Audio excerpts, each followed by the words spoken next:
और आज उत्तराखंड हाईकोर्ट में अहम सुनवाई। यूसीसी को चुनौती देने वाली याचिकाओं पर बहस होगी। आपत्तियों पर राज्य सरकार ने दाखिल किया अपना जवाब।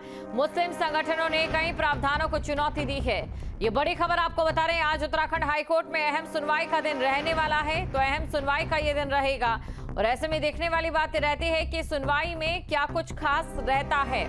मुस्लिम समुदाय के कुछ लोगों की ओर से आपत्तियां यूसीसी को लेकर जताई गई हैं। आपत्तियों पर राज्य सरकार ने अपना जवाब भी दाखिल किया है। तो राज्य सरकार की ओर से अपना जवाब भी दाखिल किया गया है। वहीं मुस्लिम संगठनों ने कई प्रावधानों को इसमें चुनौती दी है। तो आज उत्तराखंड हाईकोर्ट में अहम सुनवाई का ये दिन रहने वाला है। बड़ी खबर आपको बता रहे हैं। उत्तराखंड हाईकोर्ट में अहम सुनवाई। यूसीसी को चुनौती देने वाली याचिकाओं पर बहस होगी।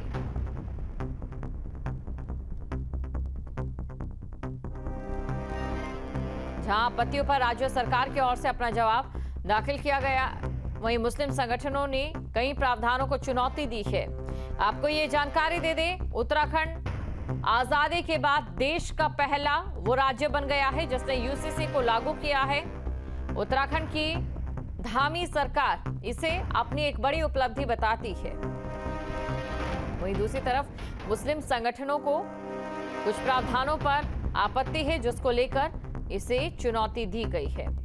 खबर पर अधिक जानकारी के साथ संवाददाता समीर शाह हमारे साथ लाइव जुड़ चुके हैं। तो समीर के पास चलते हैं। समीर, सबसे पहले जानना चाहेंगे कौन कौन से वो प्रावधान जिन पर आपत्ति जताई जा रही है, और वहीं दूसरी तरफ सरकार की ओर से जवाब में क्या कहा गया। जी देखिए, उत्तराखंड समान नागरिक संहिता जो है ये यहाँ के लोगों के लिए लागू किया गया था, जिसमें सभी धर्म और जो समुदाय है उनको जोड़ा गया है।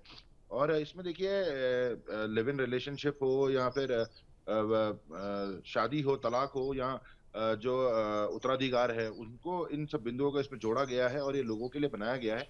तो इसी जो प्रावधान है इनको हाईकोर्ट में चुनौती दी गई है और इसमें कई अलग अलग जनहित याचिकाएं जो हैं वो दायर हुई हैं। खासकर देखिए, सबसे मुख्य इसमें जो है वो लिव इन रिलेशनशिप है, जिसको चुनौती दी गई है। उसमें देखिए, जो याचिकाकर्ता है उन लोगों का साफ तौर पे ये कहना है कि यूसीसी के तहत जो रजिस्ट्रेशन प्रक्रिया है और उसमें जो उनको जानकारी देनी है, अगर वो अपनी सारी जानकारी उसमें देते हैं तो वो उनका प्राइवेसी जो है एक तरीके से उसका खिलवाड़ है। और दूसरा, अगर वो अपनी सारी जानकारी इसमें दे देते हैं तो कल के दिन उनको जान माल का भी खतरा हो सकता है और इस उनकी जो निजता है उसका ये उल्लंघन है। तो इन बिंदुओं को हाईकोर्ट में चुनौती दी गई है। इसके साथ जो मुस्लिम समुदाय का जो मैरिज सिस्टम के तहत यूसीसी के तहत जो मैरिज सिस्टम में जो बदलाव हुआ है उसको भी हाईकोर्ट में चुनौती दी गई है। तो आज कुल मिलाकर देखिए, पूरी याचिकाओं में हाईकोर्ट में सुनवाई होनी है। मुख्य न्यायाधीश की खंडपीठ में सुनवाई होगी। और लिस्ट की अगर हम बात करें तो ये 64 नंबर पे आज लगा हुआ है।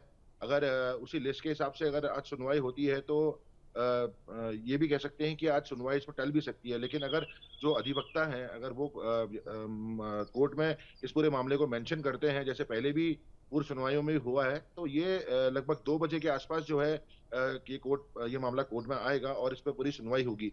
और दूसरी चीज देखिए, इसमें जो याचिकाकर्ता है उनकी तरफ से सुप्रीम कोर्ट के जो वरिष्ठ अधिवक्ता हैं कपिल सिब्बल, वो इस पूरे मामले में पैरवी करेंगे। तो हालांकि समय इसमें भी कोई निर्धारित नहीं हुआ है कि कितने बजे से सुनवाई होगी, लेकिन अगर सुनवाई होती है तो इसमें सरकार भी अपना पक्ष रखेगी और जो याचिकाकर्ता है उनके अधिवक्ता भी अपना इसमें पक्ष रखेंगे। जी बिल्कुल, अपना पक्ष यहां पर रखा जाएगा यूसीसी को लेकर। वहीं दूसरी तरफ धामी सरकार की बात करें, एक बड़ी उपलब्धि के तौर पर देखा जाता है, तो ये भी खास रहेगा कि सुप्रीम कोर्ट की अगर बात करें या फिर हाई कोर्ट की बात करें, जहां पर भी यूसीसी को लेकर तमाम चीजें निकलकर सामने आ रही हैं, क्योंकि यूसीसी का मुद्दा इस समय केंद्र में भी जोर शोर से देखा जा सकता है। तो इसको लेकर कितना असर पड़ता है।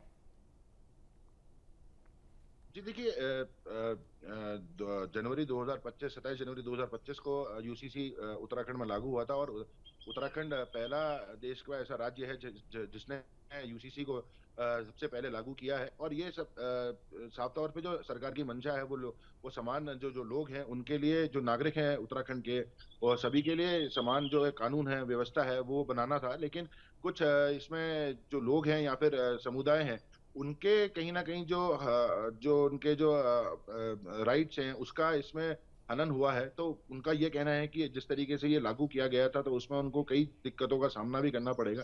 खासकर देखिए लिव इन रिलेशनशिप की हम बात करें, क्योंकि सबसे ज़्यादा याचिकाएँ जो हैं वो लिव इन रिलेशनशिप को लेकर उत्तराखंड हाई कोर्ट में दायर की गई हैं, और उसमें हम्म।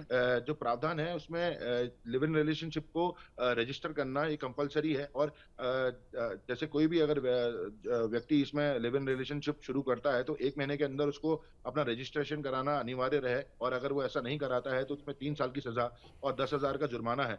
तो देखिए इस चीज़ को भी कोर्ट में चुनौती दी गई है। इसके साथ जो एक ऐज है, आयु जो है, अगर हम शादी की आयु देखें तो लड़की की 18 और युवक की लड़के की 21 साल 21 वर्षीय होनी चाहिए। बिल्कुल। लेकिन अगर यूसीसी की हम बात करें तो 18 दोनों के लिए 18 से अधिक जो ऐज है, वो इसमें आयु जो है उसको माना गया है। तो ये जो बिंदु है इसको भी हाई कोर्ट में चुनौती दी गई है। तो बिल्कुल कुल चुनौती मिलाकर दी देखिए गई है, लिव कई इन प्रावधानों रिलेशनशिप को के लिए ऐसे में नजर रहेगी। सुनवाई पर शुक्रिया तमाम जानकारी को दर्शकों तक पहुंचाने के लिए।